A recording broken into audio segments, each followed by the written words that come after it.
जय का जन्मदिन बहुत खास होता है। उनकी उम्र हर साल बढ़ती है, लेकिन वह अपना जन्मदिन हर 4 साल में एक बार ही मना पाते हैं।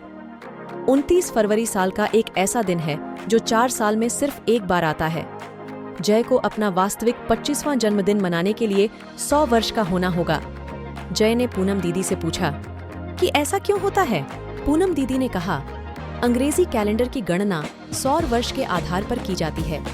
इस कैलेंडर को ग्रेगोरियन कैलेंडर कहा जाता है और इसका पहला महीना जनवरी होता है। ग्रेगोरियन कैलेंडर के अनुसार एक साल में 365 दिन होते हैं और हर 4 साल के बाद एक लीप वर्ष आता है जिसमें 365 की जगह 366 दिन होते हैं। दिन बीतते जाते हैं। क्या आपने कभी सोचा है कि हर 4 साल में लीप ईयर आने के पीछे क्या कारण है और यह अतिरिक्त दिन फरवरी महीने में ही क्यों जोड़ा गया? आइए आपको इसके बारे में बताते हैं। दरअसल पृथ्वी को सूर्य की परिक्रमा करने में 365 दिन और करीब 6 घंटे का समय लगता है और तभी 100 वर्ष पूरा होता है और नया साल शुरू होता है। लेकिन एक वर्ष 365 दिन का माना जाता है। इसमें 6 घंटे बचे हैं। 4 वर्षों में प्रत्येक वर्ष के शेष 6 घंटे मिलकर एक दिन अर्थात 24 घंटे के बराबर हो जाते हैं। यह अतिरिक्त दिन फरवरी महीने में जोड़ा जाता था। इस प्रकार प्रत्येक चौथे वर्ष फरवरी महीने में 28 के बजाय 29 दिन होते हैं। इस प्रकार जिस वर्ष में 366 दिन होते हैं उसे लीप वर्ष कहा जाता है।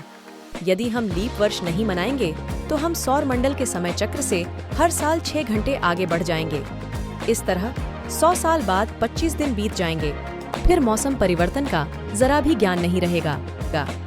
इसलिए हर 4 साल में लीप वर्ष मनाया जाता है। अब सवाल यह उठता है कि यह अतिरिक्त दिन फरवरी में ही क्यों जोड़ा गया?